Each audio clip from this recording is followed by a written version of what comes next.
Bienvenue dans Genesis to Révélation, épisode 58. Aujourd'hui, nous explorons l'un des passages les plus troublants sur l'ingratitude humaine dans Nombre 11.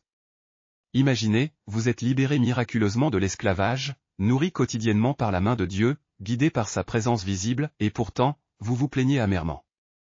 C'est exactement ce qui arrive à Israël dans le désert.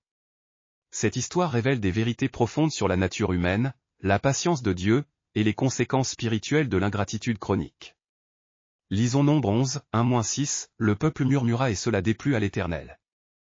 Lorsque l'Éternel l'entendit, sa colère s'enflamma, le feu de l'Éternel s'alluma parmi eux, et dévora l'extrémité du camp. Le peuple cria à Moïse, Moïse pria l'Éternel, et le feu s'arrêta. On donna à ce lieu le nom de Tabéhéra, parce que le feu de l'Éternel s'était allumé parmi eux. Le ramassis de gens qui se trouvaient au milieu d'Israël fut saisi de convoitise, et même les enfants d'Israël recommencèrent à pleurer et dire, « Qui nous donnera de la viande à manger ?» Nous nous souvenons des poissons que nous mangions en Égypte, et qui ne nous coûtaient rien, des concombres, des melons, des poireaux, des oignons et des os.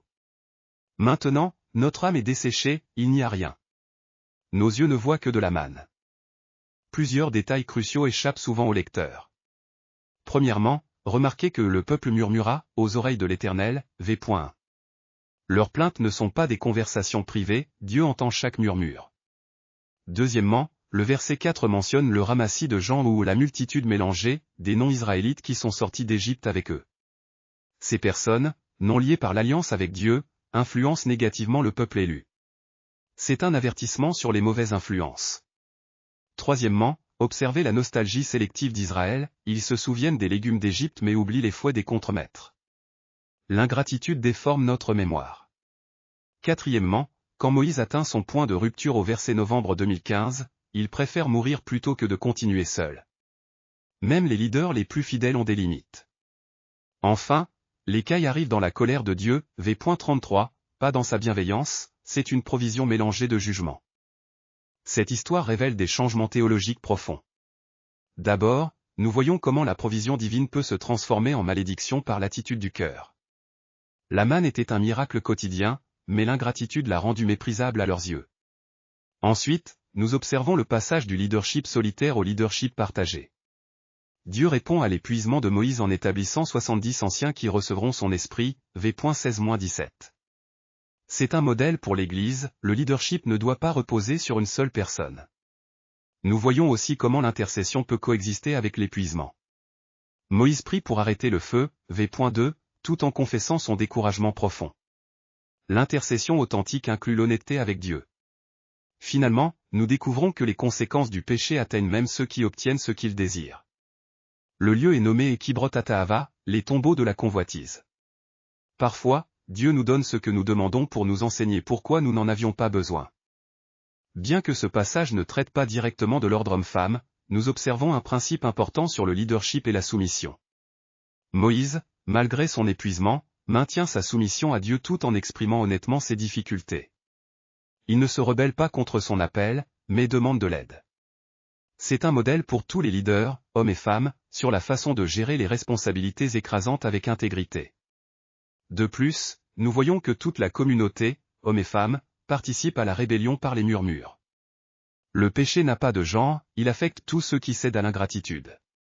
La réponse de Dieu concerne le cœur et l'attitude, pas le sexe. Cependant, quand Dieu établit les 70 anciens pour aider Moïse, il suit un modèle de leadership masculin établi dans la loi.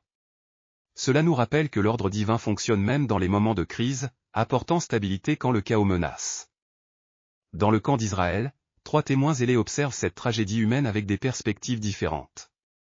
Mes sœurs zélées, regardez cette tragédie. Ces humains reçoivent la manne du ciel chaque matin, un miracle que nous n'avons jamais connu, et pourtant ils se plaignent amèrement. Je cherche ma nourriture chaque jour sans garantie, et je loue le Créateur pour chaque morceau trouvé. Eux reçoivent leur pain quotidien directement de sa main, et ils le méprisent. Quelle cécité! Nous arrivons maintenant par millions, portés par le vent de l'Éternel. Mais hélas, nous venons dans sa colère, pas dans sa tendresse. Notre chair sera leur jugement, pas leur bénédiction. Voyez comme leur ingratitude transforme même les dons de Dieu en malédiction. Si seulement ils savaient reconnaître leurs privilèges uniques d'être aimés et nourris par le Très-Haut. Toute la création gémit à cause de leur aveuglement. Ils possèdent la plus grande bénédiction, marcher avec Dieu, mais leur cœur demeure dans l'esclavage égyptien. Cette histoire nous interpelle directement aujourd'hui. D'abord, examinons nos cœurs pour l'ingratitude cachée. Combien de fois nous plaignons-nous de nos bénédictions? Nous avons la parole de Dieu, le Saint-Esprit, la promesse de la vie éternelle, et pourtant nous murmurons sur nos circonstances. Comme Israël, nous souffrons parfois de nostalgie sélective, idéalisant le passé tout en négligeant les grâces présentes de Dieu. Ensuite, reconnaissons l'impact de nos plaintes sur les autres. Nos murmures peuvent influencer négativement notre famille, notre Église, notre communauté. L'esprit de plainte est contagieux. Apprenons aussi de l'exemple de Moïse sur l'intercession courageuse. Même épuisé et découragé, il continue de prier pour le peuple rebelle. L'intercession selon Exode 17h16 inclut prier pour ceux qui nous causent du stress. Finalement, cultivons la gratitude quotidienne. Faisons une liste chaque jour des provisions de Dieu, grandes et petites. La gratitude transforme notre perspective et notre relation avec Dieu. Prions ensemble, Père Céleste, pardonne-nous pour nos murmures et notre ingratitude. Tu nous bénis chaque jour de 1000 façons, et pourtant nous nous plaignons souvent comme Israël dans le désert. Ouvre nos yeux pour voir tes provisions quotidiennes. Garde nos cœurs de la nostalgie sélective qui idéalise le passé. Aide-nous à influencer positivement les autres par la gratitude plutôt que par les plaintes. Donne-nous la sagesse de Moïse pour intercéder même quand nous sommes découragés. Selon ta promesse dans Philippiens 4h19, pourvois à tous nos besoins selon ta richesse en Jésus-Christ. Que nos cœurs apprennent le contentement dans toutes circonstances. Utilise-nous pour la guerre spirituelle d'Exode 17h16, intercédant pour ceux qui murmurent encore contre ta bonté. Au nom de Jésus, qui est notre vrai manne du ciel. Amen. Rejoignez-nous la semaine prochaine pour continuer notre voyage de la Genèse à l'Apocalypse. Shalom. Abonnez-vous pour plus de contenu d'études bibliques.